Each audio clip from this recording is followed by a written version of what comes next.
Article 1 of the U.S. Constitution grants all legislative powers to a bicameral Congress, a House of Representatives, and a Senate that are the result of a great compromise seeking to balance the effects of popular majorities with the interest of the states. Our system currently provides for a 2-year term of office for House members from the 435 population-based districts. In the Senate, voters of each state elect 2 senators who serve 6-year terms that overlap, such that only 1/3 of the chamber is up for election in any given election cycle. The 2 chambers are fundamentally equal in their legislative roles and functions. Only the House can originate revenue legislation, and only the Senate confirms presidential nominations and approves treaties. But the enactment of law always requires both chambers to separately agree to the same bill in the same form before presenting it to the President. Because each chamber has the constitutional authority to make its own rules, the House and Senate have developed some very different ways of processing legislation, perhaps partially flowing from their constitutional differences. In general, House rules and practices allow a numerical majority to process legislation relatively quickly. Senate rules and procedures, on the other hand, favor deliberation over quick action, as they provide significant procedural leverage to individual senators. Congressional action is typically planned and coordinated by party leaders in each chamber, who have been chosen by members of their own caucus or conference. That is, the group of members in a chamber who share a party affiliation. Majority party leaders in the House have important powers and prerogative to effectively set the policy agenda and decide which proposals will receive floor consideration. In the Senate, the leader of the majority party is generally expected to propose items for consideration, but formal tools that allow a numerical majority to take action are few. Instead, majority party leaders typically must negotiate with minority party leaders, and often all senators, to effectively conduct Senate floor action. In both chambers, much of the policy expertise resides in the standing committees, panels of members from both parties that typically take the lead in developing and assessing legislation. Members typically serve on a small number of committees, often for many years, allowing them to become highly knowledgeable in certain policy areas. All committees are chaired by a member of the majority party, though chairs often work closely with the committee's ranking member, the most senior member of the minority party on the committee. In almost all cases, the ratio of majority party to minority party members on a committee roughly reflects the overall partisan ratio in the congressional chamber. Committee members and staff focus much of their time on drafting and considering legislative proposals, but committees engage in other activities as well. Once a law is enacted, Congress has the prerogative and responsibility to provide oversight of policy implementation, and its committees take the lead in this effort. Both chambers provide their committees with significant powers and latitude for oversight and investigations into questions of public policy and its effects. While the engine of legislative ideas and action is Congress itself, the President has influence in the legislative process as well. The President recommends an annual budget for federal agencies and often suggests legislation. Perhaps more significantly, the power to veto legislation can affect the content of bills passed by Congress. Since it is quite unusual for law to be enacted over a presidential veto, Congress typically must accommodate the President's position on proposed policies. The process by which a bill becomes law is rarely predictable and can vary significantly from bill to bill. In fact, for many bills, the process will not follow the sequence of congressional stages that are often understood to make up the legislative process. The presentations on specific topics that follow present a more detailed look at each of the common stages through which a bill may move. But keep in mind that the complications and variations abound in practice.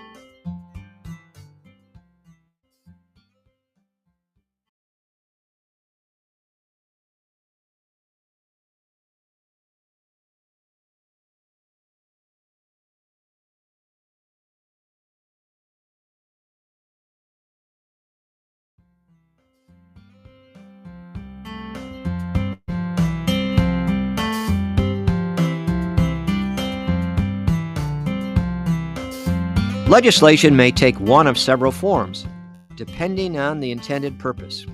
Bills and joint resolutions may become law if enacted during the 2-year Congress in which they were introduced. Simple resolutions and concurrent resolutions are the other options.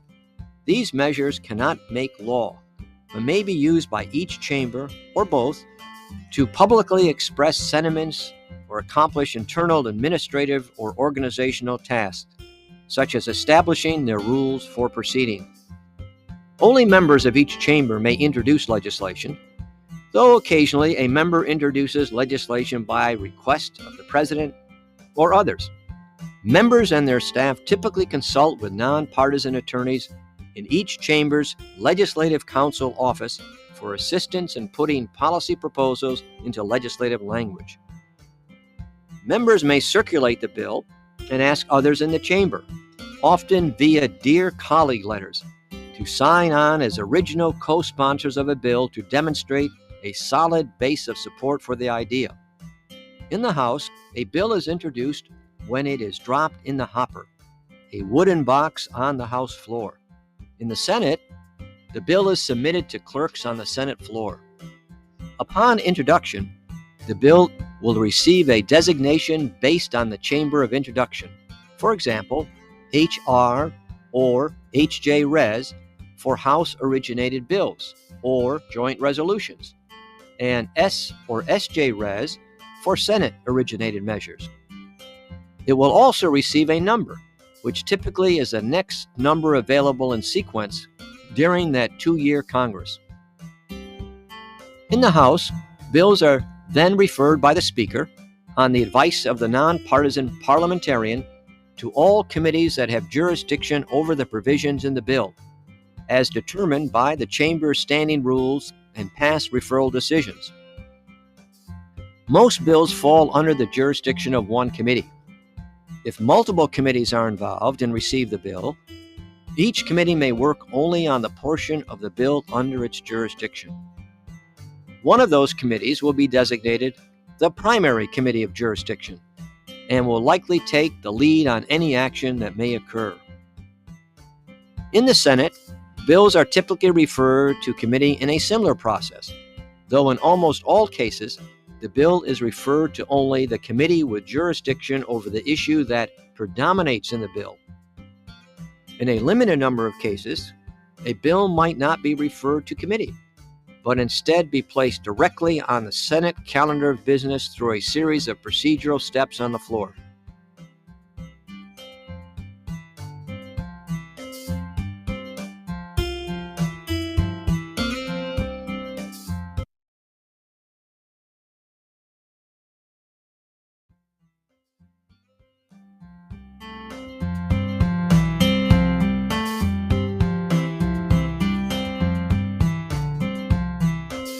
Each committee receives many bill referrals over the course of a Congress, far more than the panel is capable of pursuing in any detail. The committee's chair has the chief agenda-setting authority for the committee. In essence, the chair identifies the bills or issues on which the committee will try to formally act through hearings and/or a markup. The first formal committee action on a bill or issue might be a hearing, which provides a forum at which committee members and the public can hear about the strengths and weaknesses of a proposal from selected parties, like key executive branch agencies, relevant industries, and groups representing interested citizens. Hearings are also a way to spotlight legislation to colleagues, the public, and the press. At the hearing, invited witnesses provide short oral remarks to the assembled committee, but each witness also submits a longer written version of his or her feedback on the bill. After witnesses' oral statements, members of the committee take turns asking questions of the witnesses. While these hearings provide the formal public setting at which feedback is solicited on the policy proposal, committee members and staff engage in additional assessment of the approach through informal briefings and other mechanisms. Also note that a hearing is not required from a procedural standpoint for a bill to receive further action from the committee. A committee markup is the key formal step that a committee ultimately takes for the bill to advance to the floor. Normally, the committee chair chooses the proposal that will be placed before the committee for markup, a referred bill or a new draft text. At this meeting, which is typically open to the public, members of the committee consider possible changes to the proposal by offering and voting on amendments to it, including possibly a complete substitute for its text.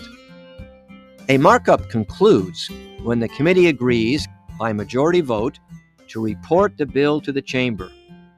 Committees rarely hold a markup unless the proposal in question is expected to receive majority support on that vote. The committee may vote to report a referred bill with recommended changes that reflect any amendments adopted during the markup.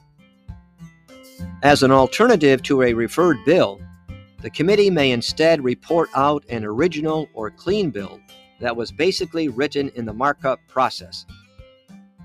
Most House and Senate committees also establish subcommittees, sub-panels of the full committee where members can further focus on specific elements of the policy area.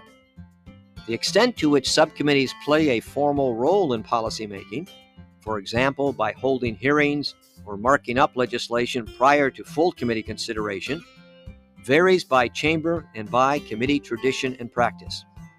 Whatever role a full committee allows its subcommittees to play, subcommittees cannot report legislation to the chamber. Only full committees may do so.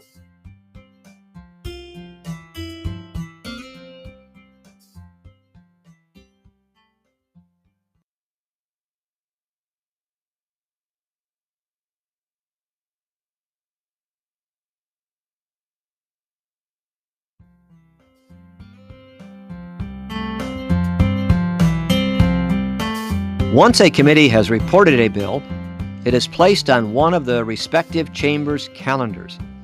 These calendars are essentially a list of bills eligible for floor consideration. However, the bills on the calendars are not guaranteed floor consideration. Many will never be brought up on the floor during the course of a 2-year Congress. It is also possible, although less common, for a bill to come directly to the floor without being reported and placed on a calendar. In the House, majority party leadership decides which bills the House will consider and in what order. For example, after consulting with committee leaders, majority party leadership may decide to schedule a bill for expedited floor consideration. Alternatively, leadership may ask the Rules Committee to start the process of bringing a specific bill to the floor for more lengthy consideration and possible amendments. These different mechanisms by which the majority party proposes floor consideration of a bill are discussed in more detail in the next section. In the Senate, Majority Party leadership does not use the same set of rules as the House to bring bills to the floor. One way the Senate can take up a bill is by agreeing to a motion to proceed to it. Once a senator, typically the majority leader, makes such a motion that the Senate proceed to a certain bill, the Senate can then normally debate the motion to proceed. If it eventually agrees to the motion by a majority vote, the Senate can then begin consideration of the bill. Alternatively, the majority leader can ask unanimous consent that the Senate take up a certain bill. If no one objects to such a request when it is made, then the Senate can immediately begin consideration of the bill in question. When the leader refrains from making such a request because he has been informed that a senator would object, it is often said that a senator has placed a hold on the bill. In both chambers, party leaders keep their membership informed of the anticipated floor schedule using various methods, like periodic whip notices or other frequent communications.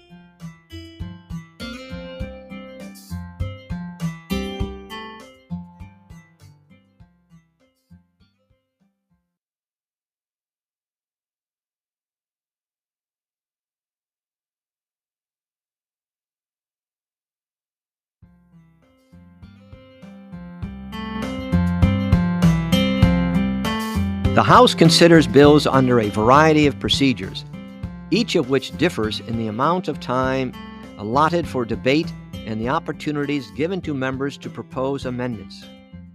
Most bills are considered under suspension of the rules procedure, which limits debate to 40 minutes and does not allow amendments to be offered by members on the floor. However, for the House to pass a bill under suspension of the rules requires 2/3 of members voting to agree. So this method is not designed for bills that do not have supermajority support in the House. Bills not considered on the House floor under suspension of the rules are typically considered instead under terms tailored for each particular bill. The House establishes these parameters on a case-by-case basis through the adoption of a simple House resolution called a special rule. Special rules are reported by the House Rules Committee.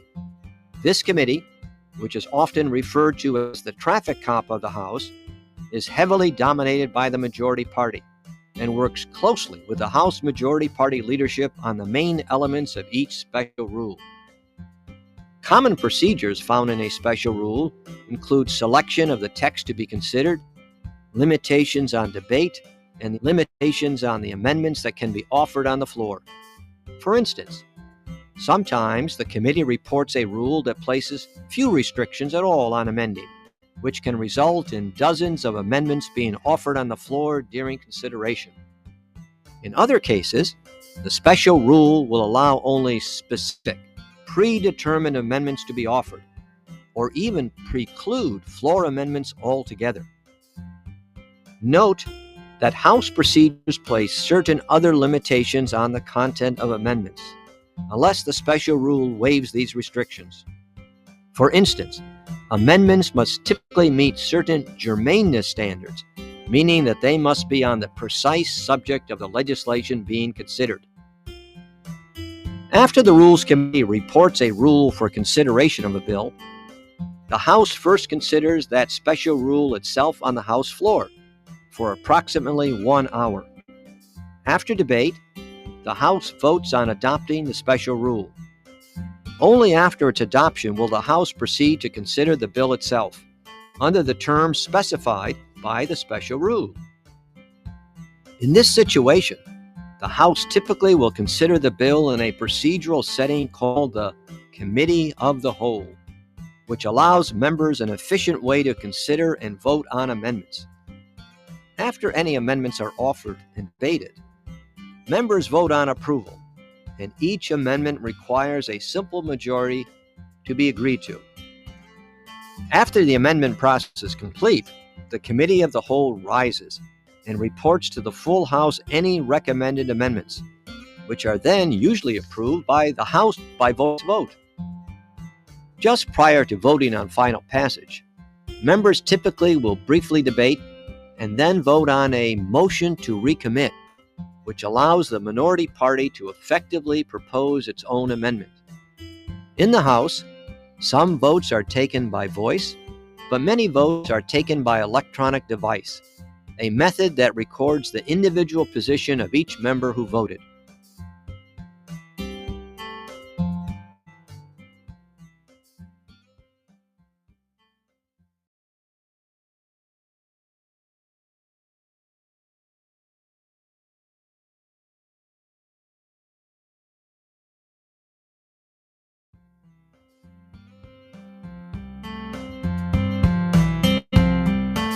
To consider a bill on the floor, the Senate first must agree to bring it up, typically by agreeing to a unanimous consent request or by voting to adopt a motion to proceed to the bill, as discussed earlier. Only once the Senate has agreed to consider a bill may senators propose amendments to it. Perhaps the modern Senate's defining feature is the potential difficulty of reaching a final vote on a matter. Most questions that the Senate considers, from a motion to proceed to a bill to each amendment to the bill itself, are not subject to any debate limit. Simply put, Senate rules provide no way for a simple numerical majority to cut off or otherwise impose a debate limit and move to a final vote. As a result, senators can effectively wage or threaten to wage a filibuster. In effect, insist on extended debate in order to delay or prevent a final vote on most amendments, bills, or other motions. In addition, Senate rules provide few options to comprehensively limit the amendments proposed to a bill. Unlike the House, for example, under most circumstances, amendments in the Senate need not be germane, and amendments sometimes involve subject matter unrelated to the bill in question. This can lead to a much more wide-ranging and less predictable floor debate than typically occurs in the House. Senate Rule 22, often called the cloture rule, does allow a supermajority to limit debate on a bill, amendment, or motion. In addition, in the case of a bill, cloture limits the amendments that can be offered. Supporters of, for instance, a bill under floor consideration can file a cloture motion, signed by at least 16 senators. 2 days of session later, senators vote on the cloture motion. If 3/5, usually 60 senators, agree, then further consideration of the bill is limited to 30 hours, during which only amendments from a pre-specified list of germane ones can be offered. After this final period of consideration, the Senate will take a final vote on the bill. This final vote requires only a simple majority for approval. But because a cloture process is often required to end debate on a bill, then the bill first must garner the support of a 3/5 supermajority. All told, this process of reaching a final vote on a bill can require about a week of Senate floor time to complete. Overall, these rules and practices governing floor debate and amending in the Senate provide significant leverage to each individual senator. But rather than relying on the formal rules like cloture, frequently the Senate can more effectively act using unanimous consent agreements. Such an agreement is a structured plan for limiting debate and amending, a plan that can be tailored to each bill that comes to the floor, and is somewhat akin to a special rule in the House.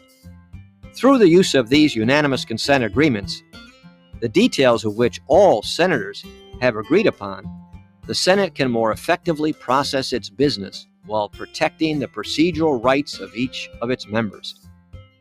While many votes are conducted by voice, a recorded vote is required in some cases and is often requested by senators in others.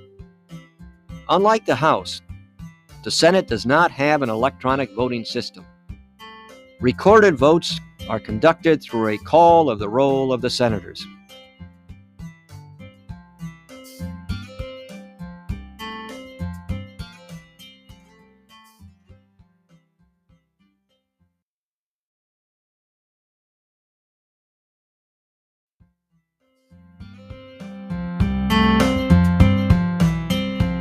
In addition to full legislative authority, the U.S. Constitution provides the Senate with two unique responsibilities.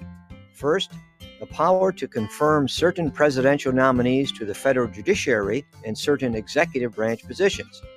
And second, the power to approve treaties. In the legislative process, treaties are treated very much like bills.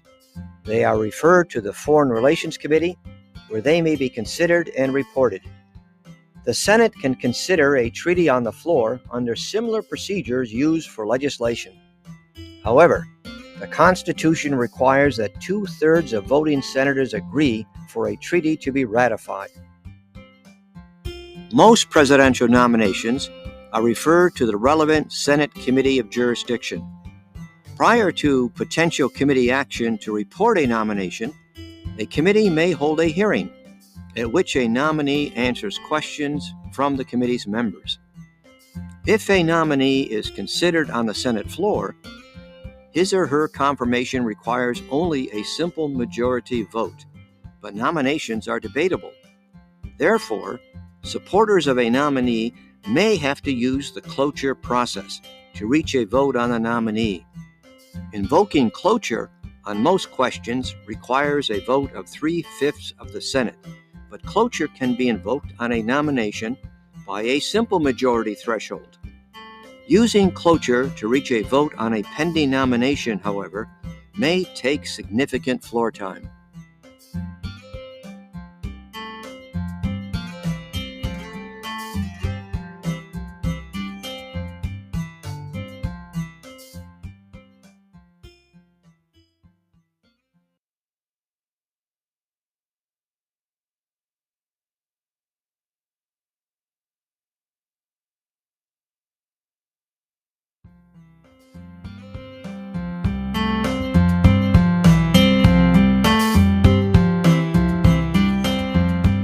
A bill must be agreed to by both chambers in the same form before it can be presented to the President.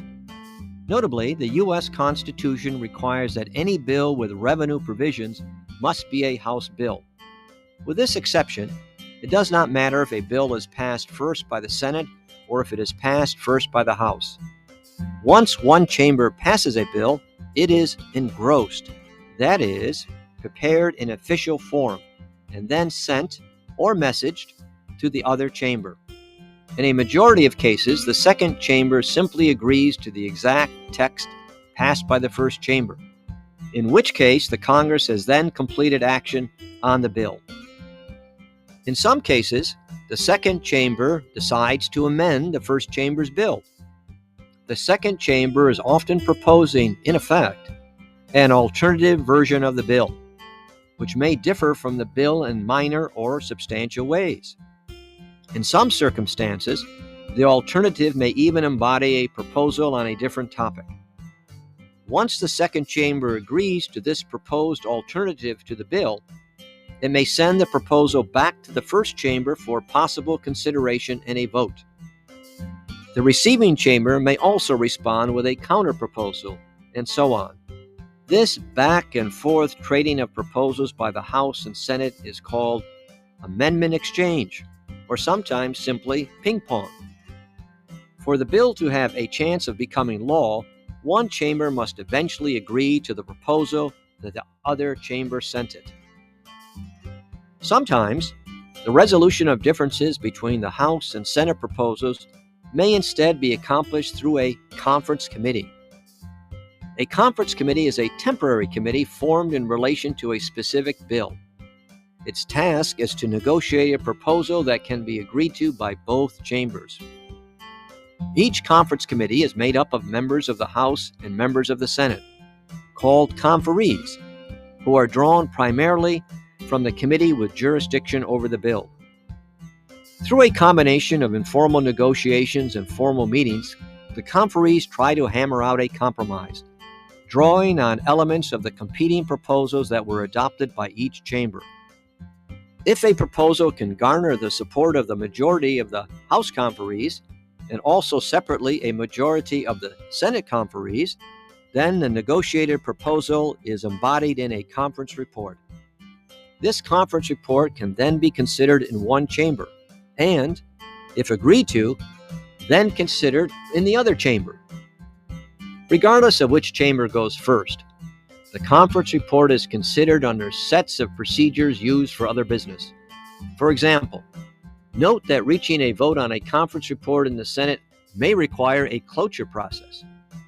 For the bill to move to the next step in becoming law requires both chambers to agree to the conference report without changes.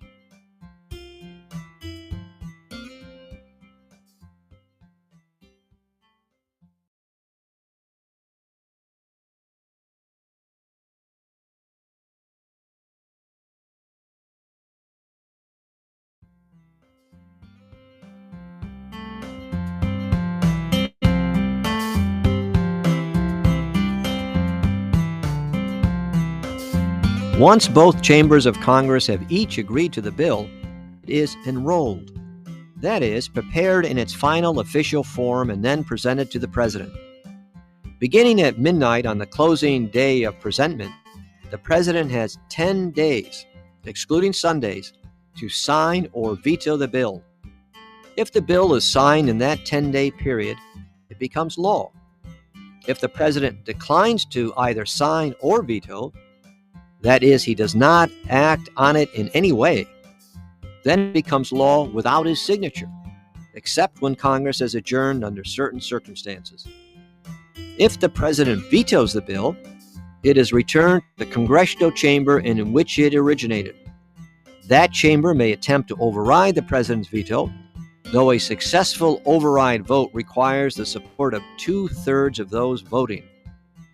If the vote is successful, the other chamber then decides whether or not to attempt its own override vote. Here as well, a successful override vote requires 2/3 of the voting members to agree. Only if both chambers vote to override does the bill become law, notwithstanding the President's veto.